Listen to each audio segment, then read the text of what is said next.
children, contaminated by their own families, their friends, even their everyday surroundings, or so their brains tell them. What's going through your head? That I'm dirty. It's OCD, obsessive compulsive disorder. I became suicidal because I couldn't touch anything. And when you can't really touch anything, you can't do anything. Our year-long journey into the medical mystery that's taken 1 million kids from happy, normal childhoods to paralyzing secrets and fears. An unprecedented look into the breakthrough science, therapy rooms, and parents who never give up. Touch your hands, your arms, your face. Can it all work together to finally set them free? It's flying into the darkness. Family Secrets, a primetime limited series. Reporting tonight, David Muir. Inside this suburban office building in New Jersey, a small yellow room where a battle is about to play out right in front of our camera. 15-year-old Bridget looks like your typical teenager on the outside, but inside she is wrestling to break free from unimaginable fear. And on this day, her progress is measured in inches. What do you think? That's more like 9. Well, come on. Look at that. Her therapist is measuring the couch for Bridget. Okay. All right? Every inch counts. You could lean against the Armrest with your arm. From her elbow to her hand is good for you. Okay. Why don't you? The woman at the other end of the sofa is about to move from her chair to the couch. Okay. Tell me what's going on inside. She got so close and she's never been this close before. She's never been this close before. She's sitting on the same. That woman who has Bridget so terrified is her own mother. Bridget believes her mother is somehow contaminated, and Bridget's fear is that her mother will contaminate her too. Now I want you to remember. Bridget has been diagnosed with obsessive-compulsive disorder. Her particular obsession, an irrational fear that her own family is somehow contaminated, and because of that contamination, she can't be near them. An estimated 5 million Americans battle obsessive-compulsive disorder, and doctors say about 1 million of them are children. How many of us have heard someone say at some point, I have a little OCD? But this is far different, far more debilitating, because for children who have OCD, it never lets go.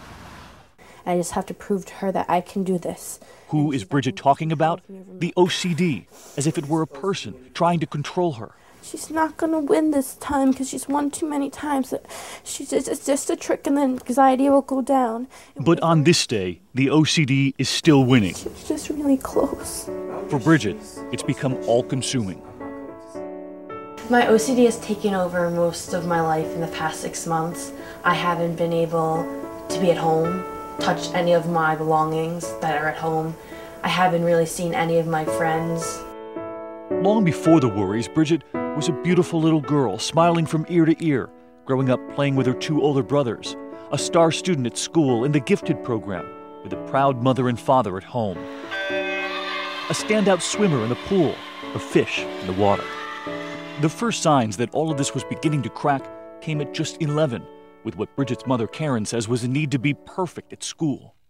Everything had to be 100, or she had to know every spelling word. Then all of a sudden she started to notice that her books had to be in a certain place and she didn't want certain things touched. She noticed that you were a bit of a perfectionist, had to do everything perfectly with schoolwork. And surprisingly, we were able to stand right next to Bridget as we talked to her. Why us and not her own family?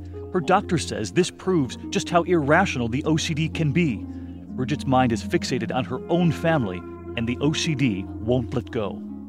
8th grade, miraculously, it was pretty much better, so I stopped taking my medicine, I stopped going to the therapist, and then that's when this came up. Her OCD would come back with a vengeance. This time, her fear had morphed into contamination. The contamination, and think about it as being something that's dirty, radiation or something like that, it spreads. Bridget's doctor, Alan Wegg. in Bridget's case, how do you go from being a perfectionist to someone who can't touch her parents, can't even be in the same home with them? It seems so extreme. You have to think about OCD as sort of entering a person's mind and looking around and saying, where can I cause trouble? And so what better way for OCD to torture her than to say, you can't be in the same home with your family? The doctor reminds Bridget to keep her eye on the prize, on all of the things she's had to give up. Her family. It's been 4 months since she's been home. She lives with her grandmother nearly an hour away. And all of that swimming she loved, that time in the pool, she's been forced to give that up too. She can go an inch. All right, let's just do it an inch then. An inch? Yeah. This way. Yes. So you have to be careful not to lean. So that's, all right. That's about an inch right there. For so many parents, it is excruciating.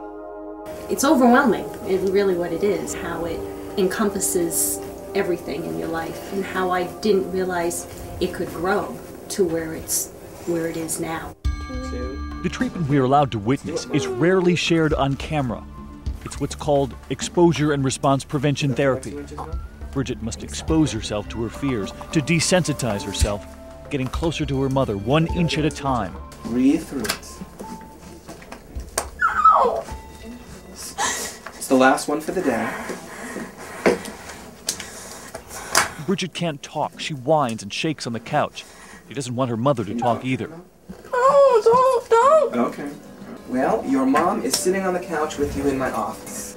For Bridget, this in and of itself is remarkable progress. During her last visit, her mother couldn't even sit on the couch at all. It's the trick of the brain, pretty much. It's like my mom just sitting on the couch, it's no big deal. The OCD makes you believe more fear than there actually is. And what we learned on this nearly year-long journey is that Bridget is hardly alone in her fight against OCD. Rocco DeCorso was just 8 years old when his mother took this video of him. Mom, what did you say? I don't remember, get the phone. Mom. I don't remember, please get the phone. Rocco's obsession revolves around the fear of getting sick, the fear about what could happen when he leaves for school. Say, what did you say? I don't remember. Mom. I don't know Mom. what I said, honey. Mom. I don't remember exactly what I said.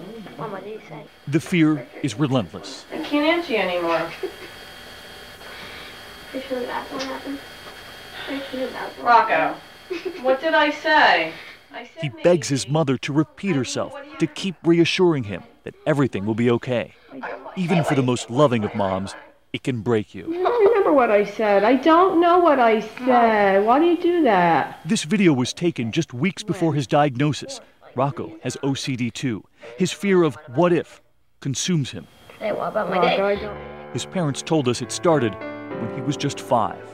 I'll never forget going to a carnival. He was on a merry-go-round crying. Like, you're supposed to have fun. Why is this kid crying?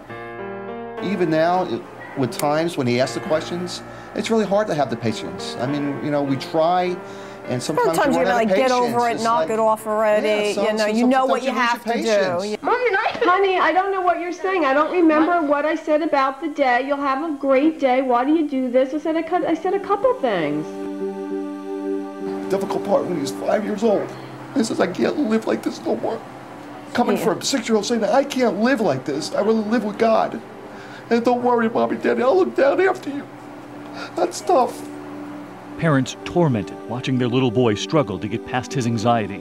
All of this worry, and on this morning, Rocco hasn't even left for the school bus yet. Go, goodbye.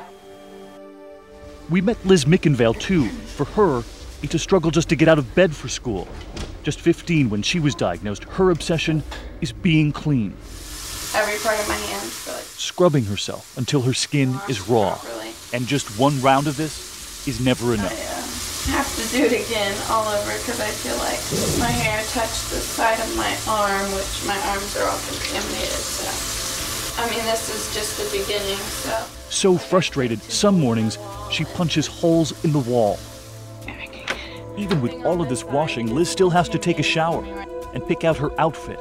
Some of these various shirts on this side are contaminated. This gray one is. It takes several hours, even on a good day, just to get out of the house. Actually, I have to wash my hands again because I accidentally touched the side of that shirt, so aggravating. My name is Michelle, I'm 14 years old, and I have OCD. And finally, we met Michelle, who can't even get to school. It's hard for her even to go out in public. Would we be able to open the door or roll down a window? When we come back, what or whom is Michelle so afraid of? How can a department store set off a panic attack and nightmares? And why does it lead to thoughts of giving up? There wasn't really a point in living anymore.